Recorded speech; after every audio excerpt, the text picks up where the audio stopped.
If you can tell, we don't give a damn about you. I'm tired of The Rock, man. Here's your Raw review.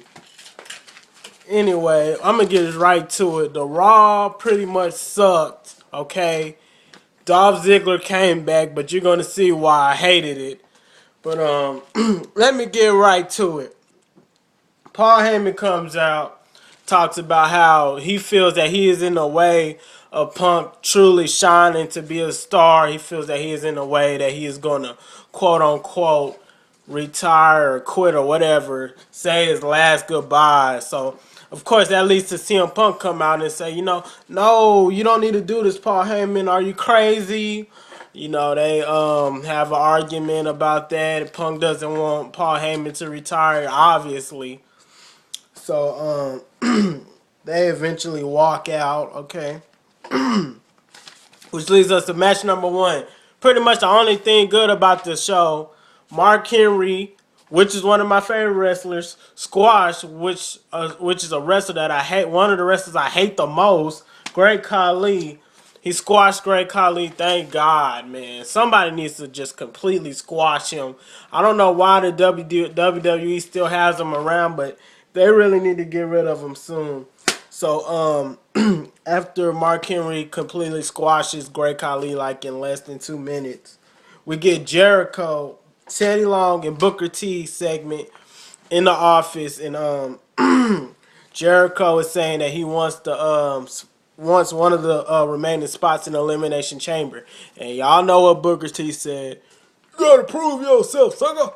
Like always, he always says you gotta prove yourself.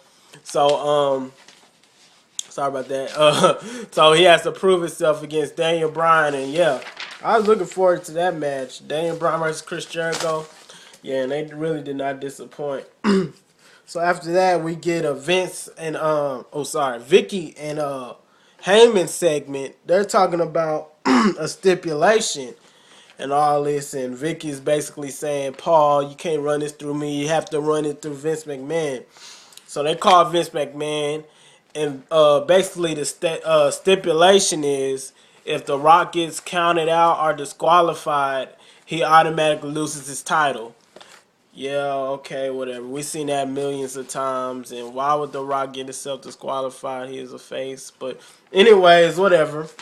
This leads us to match number 2, Jericho versus Bryan, which was the match of the night. Daniel Bryan and Jericho put on the show like I knew they would. And awesome match. The only problem is Daniel Bryan didn't win. They didn't put Daniel Bryan over. But okay, it's okay though. It's okay. It's alright. Jericho won with the code breaker. It was a good finish and all that. So I don't got a problem with it. As long as it's a good finish, and I don't got a problem with it. But anyway, this leads us to match number 3. I'm going to ask y'all something. And I'm not going to tell y'all who's going to win. I want y'all to comment and message me who y'all think won. What if I was to tell you 3-man band, Drew McIntyre, Jinder Mahal, and Heath Slater went against John Cena, Sheamus, and Ryback? Tell me who won that match. I'm not reviewing that match. That's too damn obvious. So y'all tell me who won, comment or whatever. I don't give a damn. So after the match, Big Show comes out.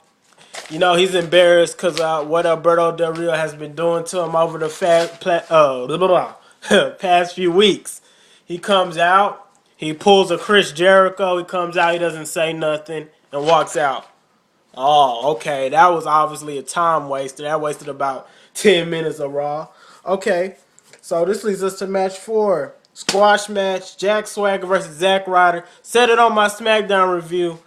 Zack Ryder is next to get squashed by Jack Swagger, and I knew it. Squash match, straight up. Jack Swagger whooped his ass in less than 2 minutes. Your typical squash match, and then there was this manager that goes by the name of Seth Courtler or whatever the hell. Jack Swagger introduced him and all that, whatever. Pretty pointless. All right, so this leads us to the segment of Teddy Long, and Booker T in the office once again. And they're saying that Jack Swagger has been dominating over the past few weeks, so we feel that he deserves a spot in the Elimination Chamber.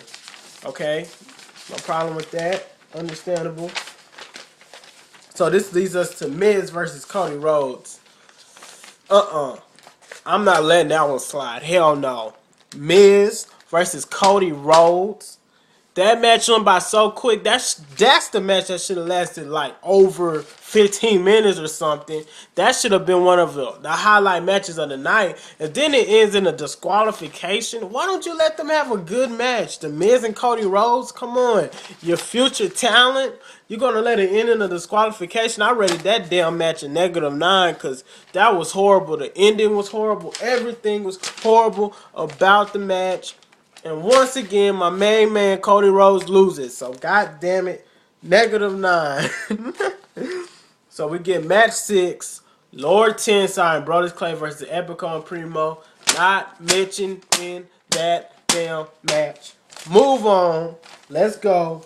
Shield comes out. They cut a promo. They actually getting face chants, and the fans are chanting "Shield, Shield, Shield." They're chanting their names and all this, and they're supposed to be the heels, the bad guys, but and they're talking about how they're for justice and they're trying to bring peace and all this whatever crap. And of course, Cena, Ryback, and Sheamus are gonna come out and beat them up like usual. They come out, beat them up, they take them into the crowd and all that. So they're fighting and shit. Who gives a damn? All right, Del Rio. Match number 7. Del Rio squashes Damian Sandow. What the fuck? What is going on, WWE? What the hell are y'all doing? Why are y'all squashing these young talent? I'm not getting this. Y'all gonna make me hate Del Rio, man, and that's not something I want to do. I've been behind Del Rio since day one.